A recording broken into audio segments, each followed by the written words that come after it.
let's pick up that conversation. Yeah, so we found out you don't drink, and there's I'm not a good against reason. drinking in any way. Yeah. But those who want that buzz, want that high, where else can they get it? What do you suggest?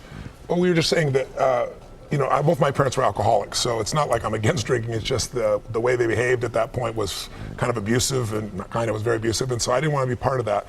But we all want to be able to change the way we feel, and that's what I spend my life showing people how to do. And what most people don't know is emotion is created by motion. The way you move determines the way you feel. You have 80 different muscles in your face, 80. For most people, this is the largest area of unemployment in the country.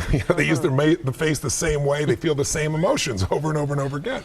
So what I was saying is I have this deal with myself called priming. Every day I say, look, you got to have 10 minutes for yourself. You don't have 10 minutes for yourself, you don't have a life. And I'm not going to hope I feel good. I just got back 6 countries in 12 days. I was in India 2 days ago. Wow. And I woke up here feeling like somebody ran me over with a truck. But you got yourself psyched up. But the way I did it is I do this process. And it's 10 minutes. I put some music on. I do this massive change in my breathing, so it radically changes the way I feel. And then I do this 3-step process. First, I do 3 minutes of gratitude, where I think of 3 things I'm really grateful for, and I associate. I don't think of it over there. I feel it. And the reason is, when you're grateful, you can't be worried. You can't be fearful. When you're grateful, you can't be angry. And anger and fear are what screw people up most in their relationships, in their life, in their business.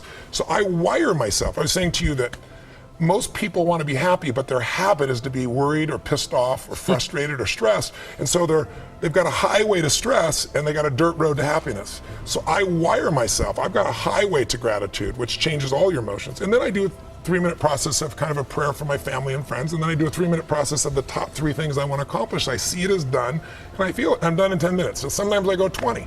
But my deal is 10, so there's no excuse not to do it. You know what? I think it's a great way to kind of set the tone for the day. It does. It changes. Listen, we've all had times when you snapped at somebody and you felt bad because it wasn't them, it was the state you're in, right?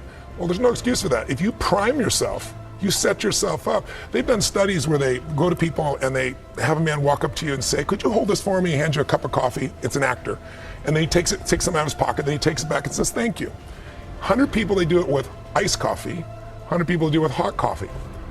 45 minutes later, another actor comes by and says, listen, we're doing this little test for $5. Would you read this 3 paragraphs and answer 3 questions? Most people say yes. It's a little story. The questions are about the character. What's the character like? 80% of the people that got iced coffee say the person is cold and mean. Wow. 81% of the people that got hot coffee say the person is warm and gentle or nice. That's how much we can be primed by our environment. We think we're just feeling what we're feeling, but our environment, if we don't take control of our environment, it takes control of us. Pretty wild, Tony. Now, this is easy for you to say. Look at you. You're like an investment banker. You probably have a master's from Harvard. I bet you have 3 degrees from Harvard. No, I got a high school education. So what happened? You never went to college? Well, my mom, I was going to USC. I wanted to be a sports. I was taking journalism. I was getting a scholarship. And then I had some major challenges with my family. I had to take care of them. And then my mom got very upset. I have 4 different fathers. So I kind of had to take over. And so I went and started my first business at 17, and I started from there. It was working for a man named Jim Rohn, and then I started off and became a seminar broker. I actually filled other people's seminar events. And then I got better than the people I was promoting, and after a while, I decided, heck, I should do my own. And then I began to just expand and do work. And when I started turning around athletes and Olympic athletes, and then I got to Nelson Mandela and Mother Teresa, wow. and then I got to President Clinton, and it just grew. What was Mother Teresa doing wrong before she met you? If anything, I mean, come on. Did she ever have a day where she felt like she got off on the wrong side of the bed? No, you know what happened? She was in San Diego, and I don't know if you remember years ago, she got very ill, and they rushed her to the hospital. And I guess like 3 days into it, she left in the middle of the night. Can you imagine? You're at the hospital and you lose Mother Teresa. No, and she wrote a note that says, thank you for your help, but I have to help people that are in need. I can't sit here. And she went across the border to Mexico. And she said, if you really want to help, don't send me a hospital, send me a mobile medical unit. So in those days, I was friends with a very famous actor, and he and I were both fans of hers. And I said, why don't we just go buy this, you and I? Don't do a press conference. Just drive it across the border, let's give it to her. We'll get a chance to visit with her. And so anyway, bottom line, we did. And when I was with her, I said to her, you know, it's such a pleasure to meet you, and I always want to learn about people. So I'd say, listen, I'm wondering what juices you? What excites you? What makes you more excited than anything else? And I'm thinking juice you and none, maybe not the best term. And she looked and she said something I'll never forget. She said, Tony, she said, what excites me most is see a person die with a smile on their face. Wow. And I was like, wow, not number one on my list, but I'm impressed. She's an amazing woman. So Tony, one of the critics actually that I once met said, yeah, Tony's techniques, they were great for about a year and a half and then they wore off.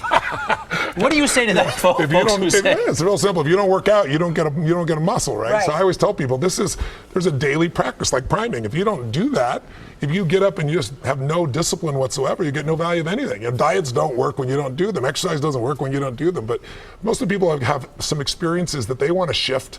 And once you shift those things, your whole life changes. But life is constant growth. My life isn't here because I went to one seminar one time and now my life is fit for life. I work out, I train my mind, I train my body.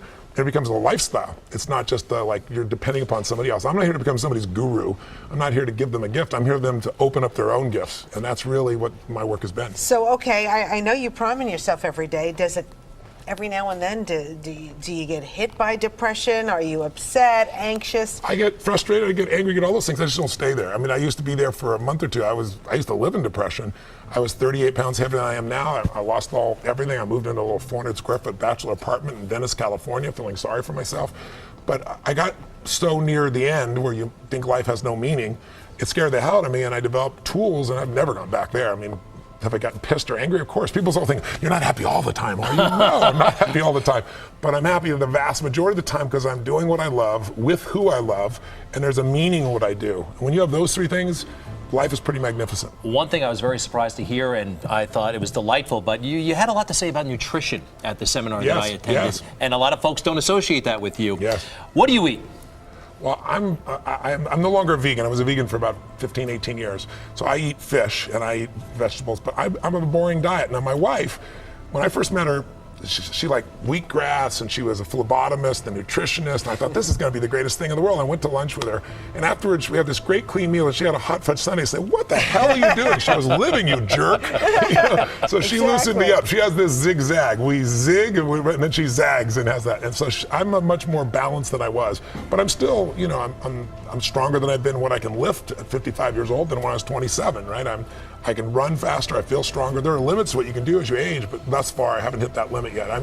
My event, as you know, I go on stage, I do 18 to 20 miles on the first day, and I do 26 miles. I'm on from 8 in the morning to 1 a.m. with a 1 hour break, and people can vote with their feet. Oprah says to me, Tony, she's, I love you, but I can't sit anywhere for 2 hours. And then she's standing on a couch at the end on camera going, this is one of the greatest experiences in my life. Usher, same thing. He goes, Tony, I can't go anywhere for a day. And 4 days later, it's like, this is incredible. What do you do? You have people doing calisthenics in your show? Or? No, what it is I don't have people sitting still, right? It's like, remember I said emotion comes from motion? And also, a minute feels like an eternity when you don't like what you're doing. Right. When all your needs are fulfilled, time flies. So I get time to disappear for people so they can transform.